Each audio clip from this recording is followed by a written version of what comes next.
بسم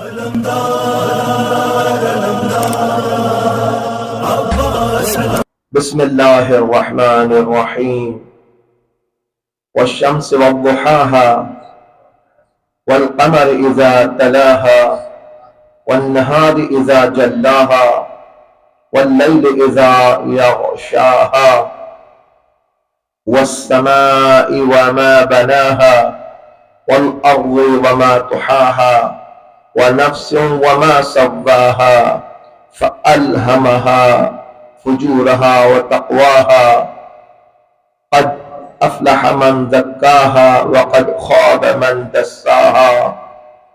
اور محمد و آل محمد صلوات. اللهم صل على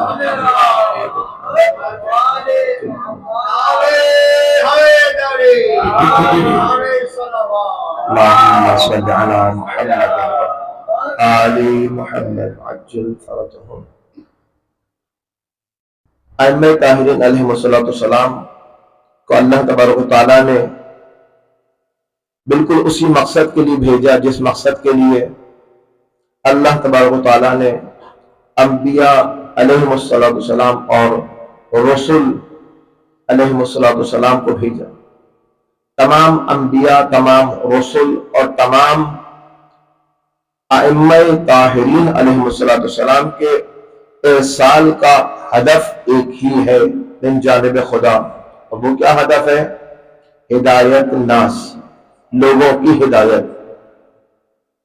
اور ہم سب اللہ کی بارگاہ میں ہمیشہ جب نماز پڑھتے ہیں تو اللہ سے یہی دعا کرتے ہیں، اہدنا الصراط مستقیم، اے خدایا تو ہمیں صراط مستقیم پر ہدایت دے.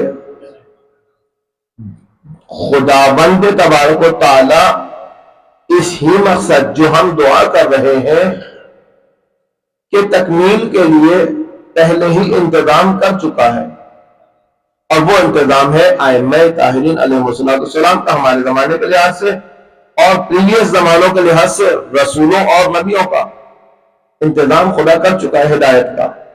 لیکن اس ہدایت کو جسے دینے کے لیے انبیاء، ائمہ علیکم السلام تشریف لائے ہیں، بھیجے گئے ہیں، ان تمام تر ائمہ علیہ السلام کی ہوئی ہدایت سے ہدایت حاصل کرنے میں کامیابی کے لیے خدا فرما رہا ہے تم مجھ سے صبح دوپہر شام رات 5 مرتبہ طلب کرو، اہدنا الصراط المستقیم، اہدنا الصراط المستقیم.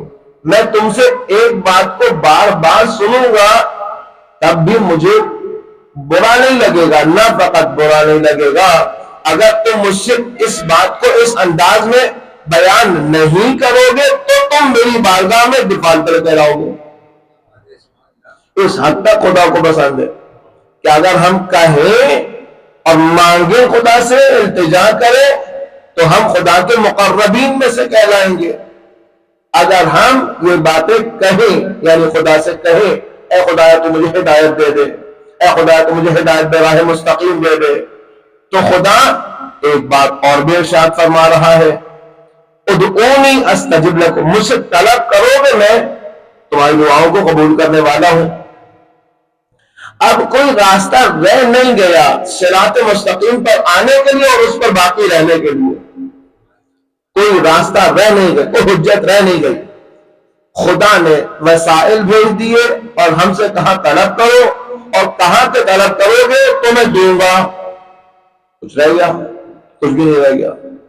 اب اگر پھر بھی ہم ہدایت پر باقی نہیں، ہدایت پر آئے ہی نہ ہو تو ڈیفالٹ ہماری طرف سے ہے کہ ہم جس نماز کو صبح دوپہر شام رات 5 مرتبہ پڑھ رہے ہیں، اس نماز کے اندر جس جملے کو کہہ رہے ہیں اس جملے کو سمجھے بغیر، خدا سے دعائیہ انداز میں ریسائٹ کیے بغیر ایک فریکوینسی کے ساتھ کہہ رہے ہوتے ہیں. ادھر اللہ اکبر کہا اور ادھر ہماری خواہش یہ ہوتی ہے کہ اب فوراً کب یہ نماز ختم ہوگی. ادھر تکبیرۃ الاحرام کہا اور ادھر السلام علیکم ورحمۃ اللہ وبرکاتہ کے بعد والے 3 اللہ اکبر اللہ اکبر اللہ اکبر کا ہمیں انتظار ہوتا ہے. خدا دیکھ رہا ہے کہ اسے اندر سے کوئی خواہش ہی نہیں ہے بیان کرنے کی کہ اے خدا تو مجھے صراط مستقیم پر رکھ دے. تو میں خدا تو پہلے کہہ چکا ہوں طلب کرو گے تو دوں گا. یہ تو طلب ہی نہیں کر رہا, یہ تو نماز میں دعا نہیں کر رہا, یہ نماز ریسائٹ کر رہا ہے, وہ بھی اسپیڈ کے ساتھ, باعث کے کہ اس کو تمام زندگی کے اوقات میں نے فرصتیں دی ہیں اور اس کے پاس مجھ سے بات کرنے کے لیے فرصت نہیں ہے. میں نے اسے فرصتیں دی ہیں اور اس ہی کے پاس مجھ ہی سے بات کرنے کے لیے فرصت نہیں ہے. عجب نہیں ہے کہ ہم اپنی نمازوں پر بھی غور نہ کریں اور ہم اپنے نمازوں کے اوقات میں خدا کی بارگاہ میں کھڑے ہونے کو یاد رکھیں. اے خدا تو نے کہا تھا, تو خدا بھی کہے گا ہاں میں نے کہا تھا, لیکن کہا تھا دعا کرو. دعا کے جملوں کو میری طرف پھینکو نہیں. یہ ہمارے جملے پھینکنے کے مترادف ہے. فوراً فوراً فوراً فوراً اور اس کے فوراً بعد فارغ. ہاں بھائی اچھا, اب اسی مسجد کے اندر وہیں پر بیٹھ کر آدھا گھنٹہ اور بیٹھے ہوئے اپنے یار دوست جو ہمارا پیسہ بھی کھاتے ہیں, جو ہمارا وقت بھی کھاتے ہیں, ان کو دینے کے لیے اضافی آدھا گھنٹہ ہے. اور خدا جو نہ وقت کھاتا ہے اور نہ ہمارا پیسہ کھاتا ہے, وہ ہمیں وقت بھی دے رہا ہے اور ہمیں پیسہ بھی دے رہا ہے, اس کے لیے ہمارے پاس فرصت نہیں ہے. انصاف کے ساتھ بہترین منصف بن کر ہم اگر سوچیں تو ہم کہاں میں کھڑے ہوئے, اپنے ساتھ نا انصاف ہے یا خدا کے ساتھ. خدا کی قدرت میں سے کچھ بھی کم نہیں ہونا اگر وہ پوری کائنات بھی ہمیں دے دے, اس لیے کہ کائنات اس کے اختیار میں ہے, اس کی حکومت میں ہے, اس کی حکومت سے خارج نہیں ہونا, تو اس کی حکومت سے کچھ کم نہیں ہونا. اور اگر وہ ہمیں کچھ نہ دے تب بھی اس کی حکومت میں کچھ اضافی نہیں ہونا, ہے ہی آلریڈی اس کے پاس. تو اگر ہم اس انداز میں دیکھیں تو ہم کہاں پہ کھڑے ہیں, گھاٹے کا سودا کر رہے ہیں. اسی لیے اللہ تبارک و تعالیٰ نے ایک جملہ ارشاد فرمایا, لیکن 11 عدد قسموں کے بعد. صلوات بھیجیے محمد والے محمد. اللہم صل علی محمد و آل محمد. اللہ اکبر اللہ اکبر. یا رسول اللہ یا رسول اللہ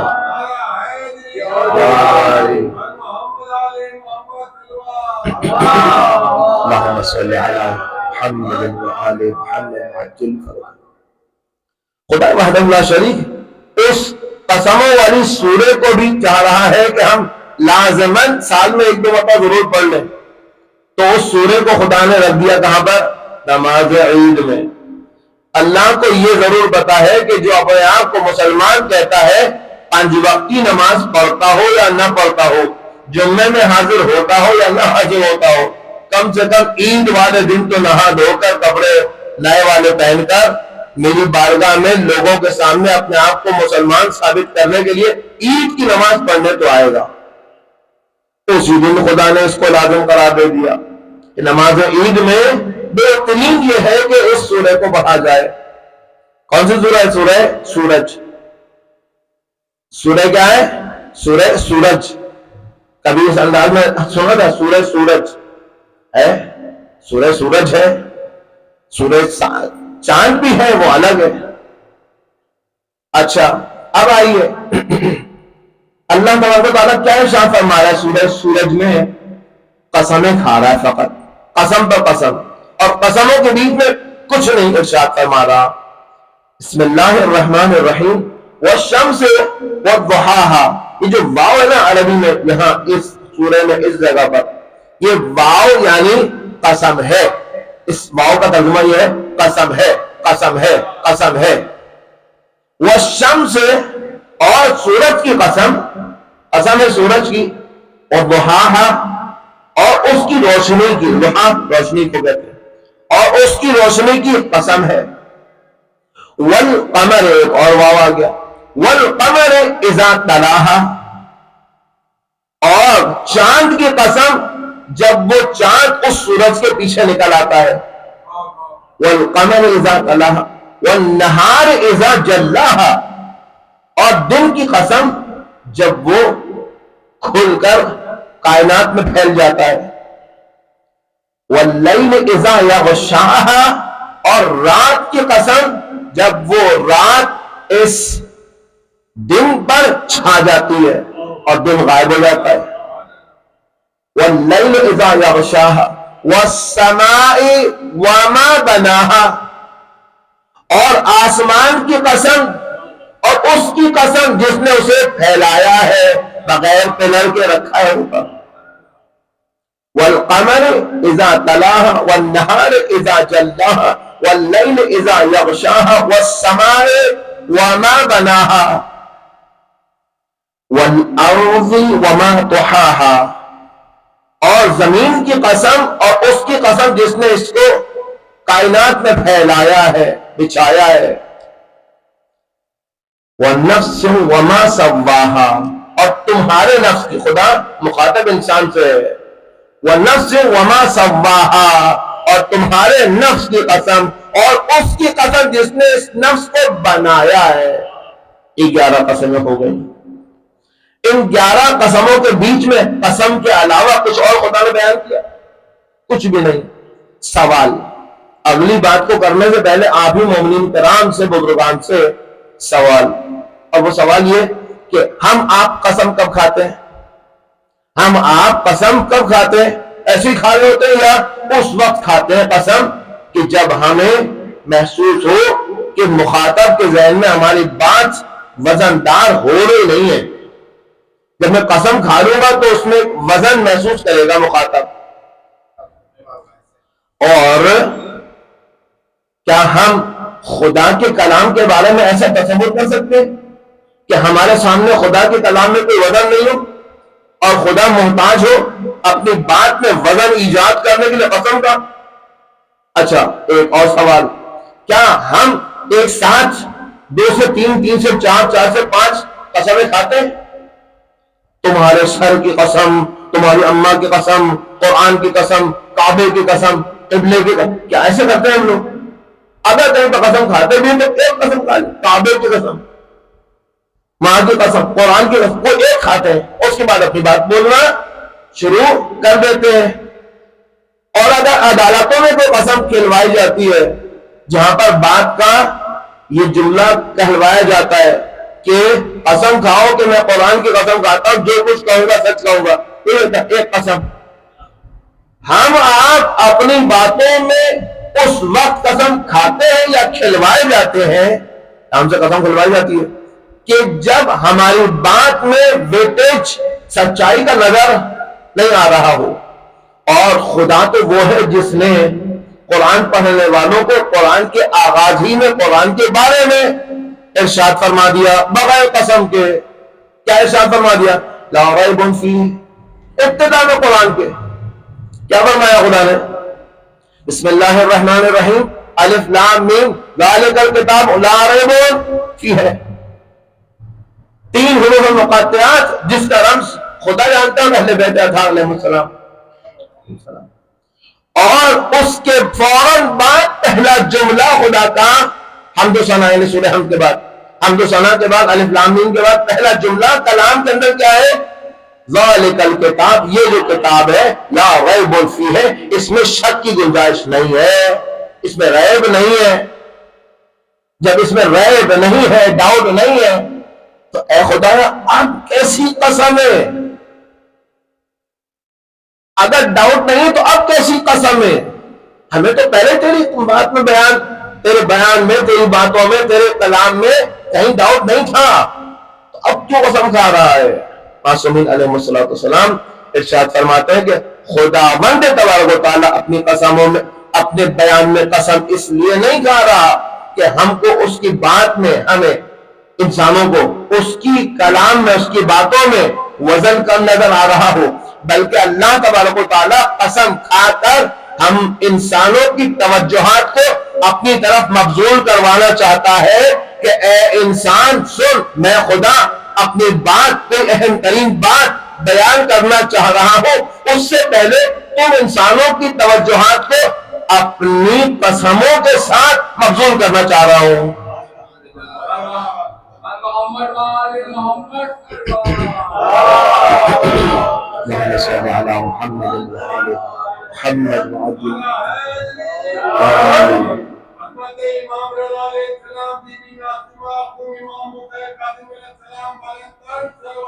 اللہم صل علی محمد وآل محمد عجل فرجہم. تو یہاں تک بات پہنچی قسم خدا کی. خدا کیوں کھا رہا ہے؟ آئیے آگے. اب خدا نے جب بتا دیا کہ ہم نے قسمیں اس لیے کھائی ہیں کہ ان قسموں کے فوراً بعد ہماری نظر میں تمہارے لیے امپورٹنٹ ترین کوئی پیغام ہے، اس کو ہم تمہیں دینا چاہ رہے، اسے تم توجہات کے ساتھ سنو. تو بھائی اسے کیا ہم توجہ کے ساتھ عید کے دن بھی سن لیتے ہیں؟ اس پر غور کر لیتے ہیں. سال میں ایک مرتبہ عید فطر ہے، ایک مرتبہ عید قربان ہے. انہی 2 دنوں میں اس سورہ کو ہم سنتے ضرور ہیں، علامہ صاحب کے ذریعے جو نماز پڑھا رہے ہوتے ہیں. لیکن اس پر کتنی مرتبہ اپنی جس ایج فیکٹر میں ہم میں سے ہر کوئی اس وقت موجود ہے، کتنی مرتبہ اس سورہ پر ہم نے غور کیا کہ خدا ان قسموں کو کیوں کھا رہا ہے؟ سوال، کیا ہمیں پہلے سے پتا تھا کہ یہ اس سورہ میں خدا نے اتنی قسمیں کھائی ہیں؟ ترجمے پہ کبھی ہم نے غور کیا تھا؟ نہیں کیا، کبھی نہیں کیا تھا. اگر ہم قرآن کریم جسے اپنے لیے کہتے ہیں کہ خدا کی طرف سے انسان کے صحیح بہترین چلنے کے لیے ایک بہترین تھیوری ہے کہ انسان کی زندگی میں پریکٹیکل جو ہو وہ صحیح ہو، اس کے مطابق ہوگا تو صحیح ہوگا، اور اس کے ہی ترجمے سے ہم آگاہ نہ ہو، اور اسی مالک جس مالک نے اسے بھیجا ہے اس پر عمل کرنے کی دعوت دینے کے لیے 12 کو بھیجا ہے، 1,24,000 کو بھیجا ہے. خدا کیا فرما رہا ہے؟ وَنَفْسٍ وَمَا سَوَّاهَا فَأَلْهَمَهَا فُجُورَهَا وَتَقْوَاهَا. خدا نے اصلی پیغام اب 3 جملوں کے اندر بیان کر دیا. 11 قسموں کے بعد 3 جملوں میں اصلی بیان. یہ پہلا جملہ تھا فَأَلْهَمَهَا فُجُورَهَا، اور ہم نے ہر انسان کے اندر ہر وہ ہستی، ہر وہ وجود جو اپنے آپ کو اس کائنات میں آنے کے ساتھ ہی انسان سمجھتا ہے، اس کے اندر ہم نے انجیکٹ کر دیا ہے، چپ لگا دی ہے، بلٹن رکھ دیا ہے، جو سمجھیں آپ. فَأَلْهَمَا کا ترجمہ الہام کر دیا ہے. کیا الہام کر دیا؟ الہمہا فجورہا و تقواہا، کہ کیا سے فجور اور گناہ ہے اور کیا پاک دامنی اور تقوی ہے، ہر انسان کو بتا دیا. اگر کوئی انسان یہ سوال آج آپ سے ہم سے کرتے ہیں نا کہ اس انسان کا حساب کتاب کیسے ہوگا جس انسان کے پاس قرآن، توریت، زبور، انجیل اور انبیاء اور رسول اور ائمہ میں سے کسی کا پیغام نہیں پہنچا. خدا اسی لیے قرآن کے اندر یہ 11 قسمیں کھا کر یہ بتا رہا ہے ہم نے ہر ایک کو بتا دیا ہے، اس کے اندر انجیکٹ کر دیا ہے، رکھ دیا ہے، اس کو بغیر رسول کے، بغیر نبی کے، بغیر قرآن کے بتا دیا ہے کہ اس کی عقل یہ ڈیسائیڈ کر سکتی ہے کہ کیا حق ہے کیا باطل ہے.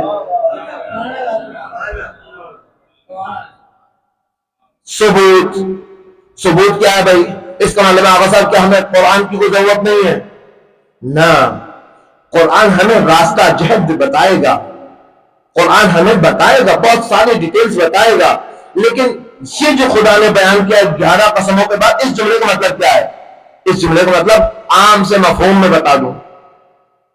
جب ہم میں سے کوئی 3 افراد، 2 افراد، کوئی انڈیویجول شخص اکیلا یا 2 یا 3 یا 4 5 افراد کوئی غلط کام کرنے کا ارادہ کریں، کسی غلط کام کی پلاننگ کریں اور پتا ہو کہ یہ غلط کام ہے، اور اس کام کے ڈیسائیڈ کرنے کے وقت، پلاننگ کرنے کے وقت، پریپریشن کے وقت، مقدمات فراہم کرنے کے وقت جب کوئی اور آ جائے تو چپ ہو جائے،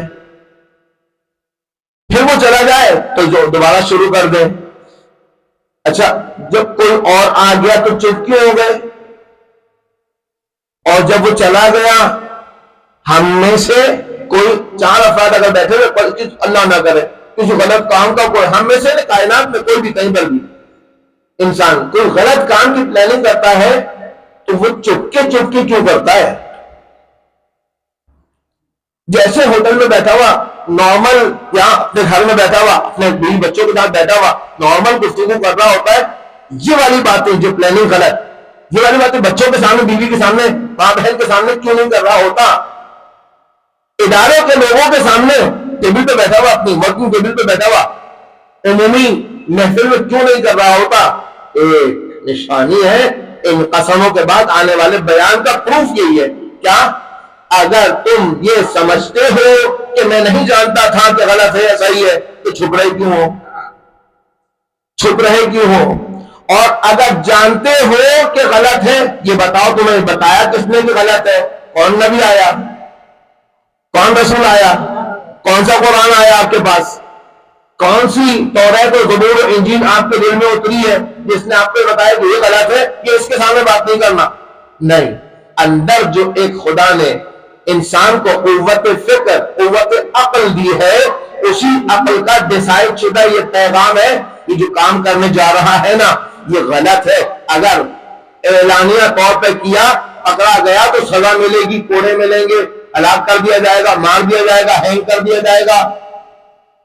یہ منفی نتائج اس کام، جس کام کی پلاننگ کر رہے تھے، جس کو چھپ کر انجام دے رہے، اس کام کے نتائج عقل میں بار بار آ رہے ہیں، یہ بتا رہا ہے کہ یہ چھپ کر کرنے والا کام حق نہیں ہے، باطل ہے، اور اس باطل کام کو ہم نے خود سے ڈیسائیڈ کیا ہے کہ باطل ہے، ہمیں کسی نبی نے، امام نے آ کر نہیں بتایا، یہی تو خدا کہہ رہا ہے، یہی تو خدا کہہ رہا ہے فَأَلْهَمَهَا فُجُورَهَا وَتَقْوَاهَا۔ اب اس کے بعد دو جملے دونوں کے شروع میں قد اور قد آ رہا ہے۔ قد کا مطلب کیا ہے؟ انگلش میں کہتے ہیں surely، اردو میں کہتے ہیں یقیناً، یقیناً کیا ہے؟ قد افلح من زکاہا۔ اتنی ساری باتیں، اتنی ساری قسم اور اتنے سارے مقدمات کے بعد خدا نے 3 جملوں کے اندر بات کو کھینچ دیا ہے، پورا بیان کر دیا۔ وہ کیا ہے؟ ہم نے ہر انسان کو بتا دیا ہے کہ کیا اچھا ہے اور کیا برا ہے، اور پھر بتا دیا ہے کہ فلاح وہی پائے گا، فلاح وہی پائے گا۔ کون فلاح؟ کون سی فلاح؟ نجات، فتح یاب، جنت، جنت کی نعمتیں، حور العین، دودھ کی نہریں، شہد کی نہریں، یہ سب بینیفٹس اس کو ملیں گے جس نے اپنا تزکیہ کیا، جس نے اپنا تزکیہ، جس نے اپنے آپ کو گناہوں سے روکا، اور جس نے اپنے آپ کو گناہوں میں ہی رکھا۔ عید کے دن بتایا جا رہا ہے نماز ترک کرنا گناہ ہے، روزہ ترک کرنا گناہ ہے، جھوٹ بولنا گناہ ہے، غیبت کرنا گناہ ہے، کسی کا مذاق اڑانا گناہ ہے، یہ سب گناہ ہے جو ہمارے روٹین کے کام ہے، خدا بتا رہا ہے گناہ ہے۔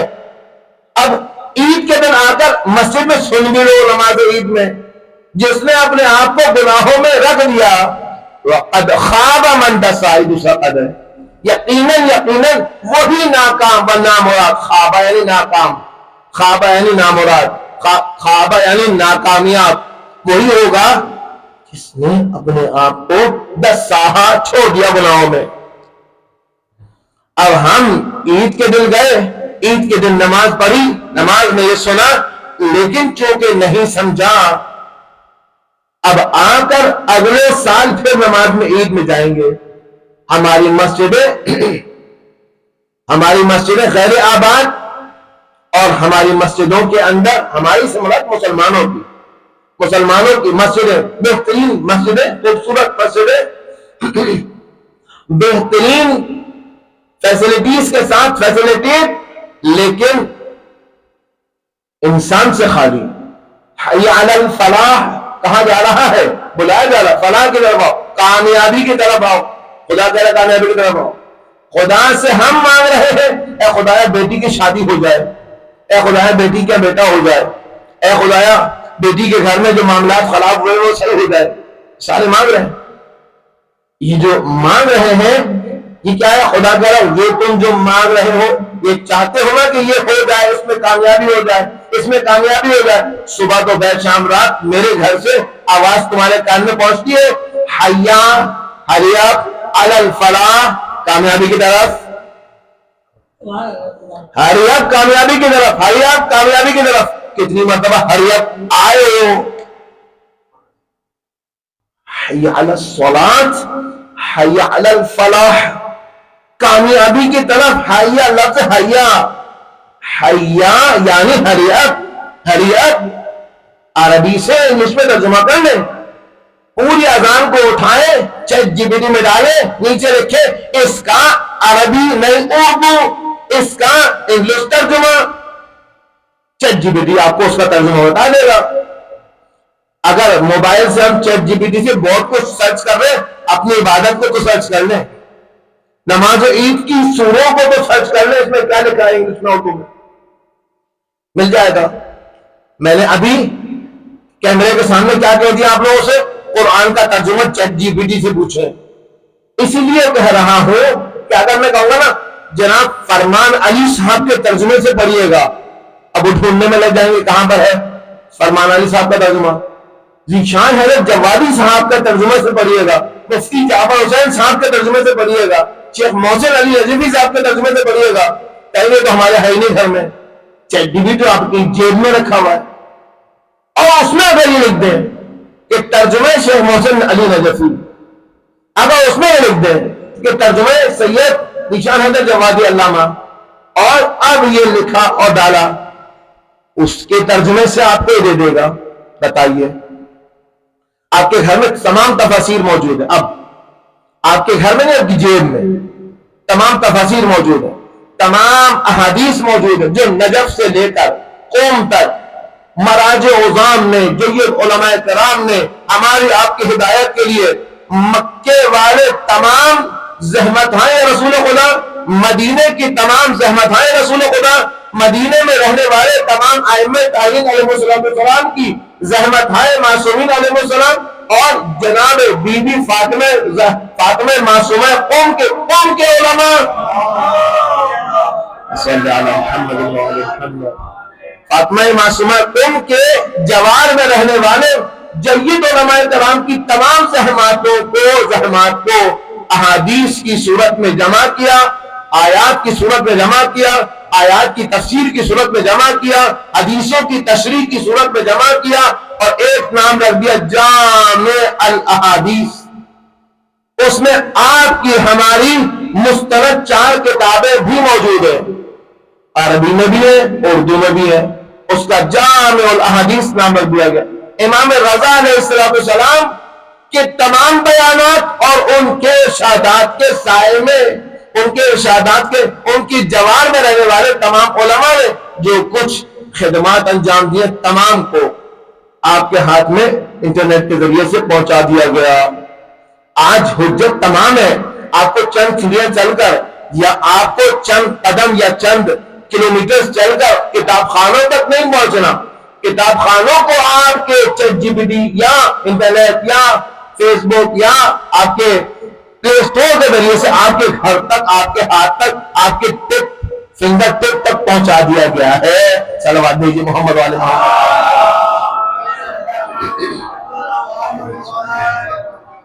میرے اور آپ کے آقا و مولا امام رضا علیہ السلام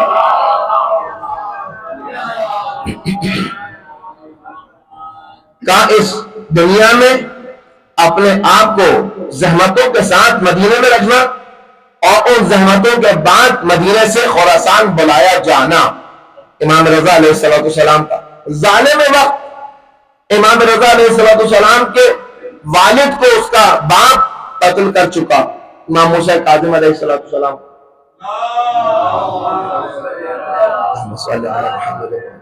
مامون کا باپ ہارون، امام موسیٰ کاظم علیہ السلام کو ہارون ملعون زہر دے چکا، 14 سال معصوم کو زندانوں میں رکھ چکا. اور یہ ہارون و مامون اور محمد امین اور بنی عباس کے دیگر بادشاہ حکومت کو لے رہے تھے، بنی امیہ سے چھین رہے تھے، امام جعفر صادق علیہ السلام کی خدمت میں ہم کے آگے کیا بیان کر رہے تھے؟ مولا ہم آپ کے اجداد کربلا، آپ کے جد کربلا، آپ کے جد جو کربلا میں شہید ہوئے، کربلا والوں کے خون کا بدلہ لینے کے لیے آپ کے نام پر ہم حکومت لے رہے ہیں، پھر آپ کو آپ کے خون کا خون بہا دلوائیں گے۔ یہ خون بہا دلوایا انہوں نے۔ چھٹے امام علیہ السلام فقط اس وقت تبلیغات دین کو عام طریقے سے کر پائے جب یہ حکومت لے رہے تھے اور جنگ کی حالت میں تھے۔ جیسے جنگ ختم ہو گئی، امام جعفر صادق علیہ السلام کی یونیورسٹی مدینہ کو رن کروا دیا۔ اس کے بعد سے لے کر میرے اور آپ کے آقا امام رضا علیہ السلام کے زمانے تک کوئی اور عالم آل محمد کے نام سے یاد نہیں کیا گیا، فقط امام رضا علیہ السلام کو عالم آل محمد کے نام سے یاد کیا گیا۔ امام رضا علیہ السلام کے والد گرامی کی شہادت کے بعد امام رضا علیہ السلام مدینہ میں دین کی تبلیغات کھل کر انجام دے رہے تھے۔ مامون کو یہ برا لگ رہا تھا، مامون نے امام رضا علیہ السلام کو زبردستی مدینہ سے کربلا، مدینہ سے مشہد، خراسان بلایا۔ اس جگہ پر پہنچنے سے بھی پہلے میرے اور آپ کے آقا امام علی بن موسیٰ رضا نے کیا ارشاد فرمایا تھا؟ ارشاد یہی فرمایا تھا جب مدینے سے پہنچ رہے تھے نیشا پور، اور نیشا پور سے اب 7 کلومیٹر تقریباً رہ گیا تھا کہ خراسان پہنچے، مشہد پہنچے، وہاں پر رک کر امام نے مختصر انداز میں، گھڑی کو میں دیکھ رہا ہوں میرا وقت اوور ہو چکا ہے، امام رضا علیہ السلام نے کیا ارشاد فرمایا تھا کہ کلمہ لا الہ الا اللہ، اپنے پورے سلسلے سند کو امام رضا علیہ السلام نے بیان کیا کہ میں نے اپنے بابا سے سنا، انہوں نے اپنے بابا سے سنا، انہوں نے اپنے بابا سے سنا، انہوں نے اپنے بابا سے، اور انہوں نے امام علی بن موسیٰ علی ابن ابی طالب سے، اور انہوں نے رسول خدا سے، اور رسول خدا نے جبریل امین سے، کہ خدا فرما رہا ہے کہ کلمہ لا الہ الا اللہ مجھ خدا کا حصار ہے، جو اس میں داخل ہو گیا امن عذابی، وہ مجھ اللہ کے عذاب سے محفوظ ہو جائے گا۔ یعنی جو توحید پرست ہو جائے، جو توحید والا ہو جائے، جو مشرک نہ رہے، جو ملحد نہ رہے، وہ محفوظ ہو جائے گا عذاب الہی سے۔ پھر امام نے اپنی امالی کے پردوں کو گرایا اور سواری کو چلنے کا حکم دیا۔ نیشا پور کا شہر ہے، ہزاروں افراد اماموں کے چاہنے والے، امام سے محبت کرنے والے، اہل سنت اور اہل تشیع دونوں چل رہے ہیں، اور چند قدم بعد پھر امام نے اماری کو روکنے کا حکم دیا اور اماری کے پردوں کو ہٹایا اور بقیہ جملات کو ارشاد فرمایا بشرطہا و شروطہا۔ اللہ کی ان تمام تر بیانات کے بعد فرما رہے ہیں بشرطہا و شروطہا وانا من شروطہا، کہ اللہ کا کلام یہی ہے کہ اگر کوئی کلمہ لا الہ الا اللہ کہے گا اور اس کا قائل ہو جائے گا تو خدا کے عذاب سے محفوظ رہے گا، اس شرط کے ساتھ کہ مجھ علی ابن موسیٰ رضا کو امام برحق مانے، اس شرط کے ساتھ، اور ائمہ کائنات علیہ السلام کی امامتوں کو مانے اور میرے فرزندان میں آخری حجت تک کے امامتوں کو مانے۔ امام رضا علیہ السلام ان جملات کے ارشاد کے ساتھ ہمیں بتا رہے ہیں کہ ہم جب تک ولایت اہل بیت اطہار کو قائل نہیں ہوں گے، کہ قائل نہیں ہوں گے، اس وقت تک ہمارا نماز پڑھنا، ہمارے سجدے کرنا کسی کام نہیں آئے گا۔ بلا ولایت اہل بیت اطہار کوئی عبادت قبول نہیں۔ امام رضا علیہ السلام کو نیشا پور سے خراسان لے آیا گیا۔ خراسان میں ظالم نے 1 سال تک اپنے پاس رکھا، لیکن اس طرح سے زیر شکنجہ رکھا، کوئی بھی امام سے ملنے آ رہا ہے وہ بتائے کہ کیوں آیا ہے، کیا بات ہے، کیا دینے آیا، کیا لے کر گیا، کیا سوال کا جواب تھا، سب جاسوسیوں لکھ کر دے رہے تھے۔ امام رضا علیہ السلام کے پاس ملنے والوں کا جب رش بڑھا، اب ظالم سے یہ دیکھا نہیں جا رہا کہ ابن زہرا کے پاس نیشا پور سے آنے کے بعد خراسان میں بھی دربار مامون میں بھی رش لگا ہوا ہے۔ امام رضا علیہ السلام کو بلاتا ہے اور زہر کو انگوروں میں انجیکٹ کر کے خادموں سے کہلوا کر کے سینی میں رکھ کر بلوایا جاتا ہے، لایا جاتا ہے، اور تعارف کر رہا ہے، تکلف کر رہا ہے امام کی خدمت میں۔ امام بابا کھائیے، تناول فرمائیے۔ امام نے پہلے ہی ابا سلف سے کہہ دیا تھا اب جو میں دربار میں جا رہا ہوں نا، جب واپس آؤں اگر میرے ابا کا دامن میرے سر پر ہو تو مجھ سے کوئی سوال نہ کیجیے۔ یعنی امام رضا علیہ السلام با اعجاز امامت یہ جانتے تھے کہ اب جو جا رہا ہوں واپس جو آؤں گا تو مجھ پر کالی ضرب لگ چکی ہوگی زہر کی۔ امام علیہ السلام نے مامون کے تکلف کو تعارف کو انکار کیا، کہتا نہیں کھانا تو ہوگا، اور پھر امام سے کہتا ہے آپ کیا سمجھتے ہیں کیا میں آپ کو کوئی زہر دے رہا ہوں؟ یہ لیجیے میں بھی کھا رہا ہوں۔ معلوم تھا اس کو کہ کہاں زہر والے انگور ہیں اور کہاں بغیر زہر والے، ان انگوروں میں سے کچھ انگوروں کو کھاتا ہے اور امام کو تکلف پھر کرتا ہے۔ امام نے جب اجبار دیکھا تو 2 انگور اٹھا کر تناول کیے اور اپنی جگہ سے اٹھے اور قدم بڑھاتے چلے گئے دروازے کی طرف۔ اب آگے آ کر پوچھتا ہے امام رضا کہاں جا رہے ہیں؟ امام نے ایک ہی جملہ، فرزند زہرا نے مظلومانہ طریقے سے ایک ہی جملہ ارشاد فرمایا، وہیں جا رہا ہوں جہاں تو نے روانہ کر دیا ہے۔ اللہ اکبر! یہ امام رضا علیہ السلام کا اس دنیا سے رخصت ہونا اور اس طرح سے اس دربار سے باہر نکلنا کہ اب صحابی بھی جانتا ہے کہ کوئی سوال نہیں کرنا ہے، ابا سلف بھی جانتا ہے کہ کوئی سوال نہیں کرنا ہے۔ امام رضا علیہ السلام اپنے بیت الشرف میں تشریف لائے دربار سے نکل کر، اور پھر کس طرح سے فرمایا، امام نے فرمایا اے ابا سلف دروازے کو اندر سے بند کر دے، کوئی اندر آ نہ سکے۔ ادھر وہ دروازہ بند کر کے مڑے اور اندر دیکھا کہ ایک چھوٹا سا خوبصورت سا چاند جیسا 8 سال کا فرزند گھر کے اندر موجود ہے۔ امام رضا علیہ السلام کے اس فرزند کو ابا سلف نے دیکھا اور پوچھا کہ اے جناب محترم آپ کیسے یہاں پر؟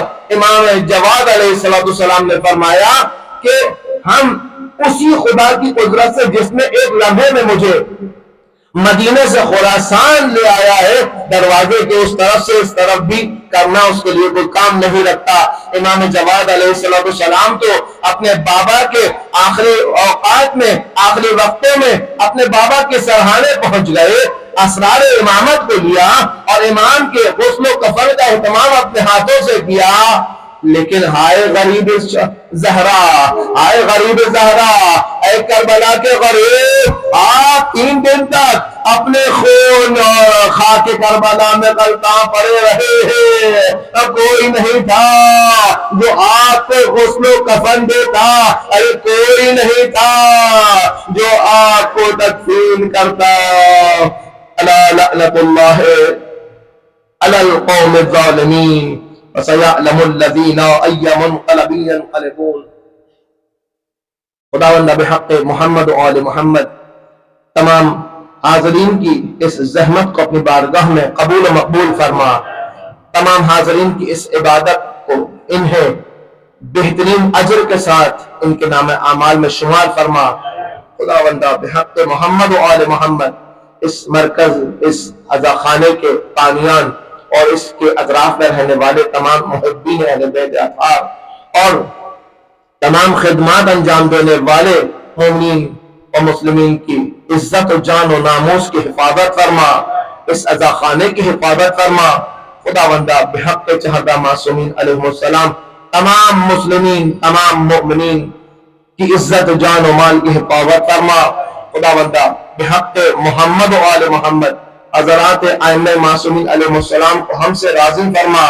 خداوندہ بحق محمد و آل محمد اس وقت جو جنگ حق و باطل کی چل رہی ہے، پرچم حق کو فتح و نصرت عنایت فرما، پرچم باطل کو نیستی و نابودی عطا فرما، تمام ظالمین استقبالی طاقتوں و تکفیری طاقتوں کو نیست و نابود فرما۔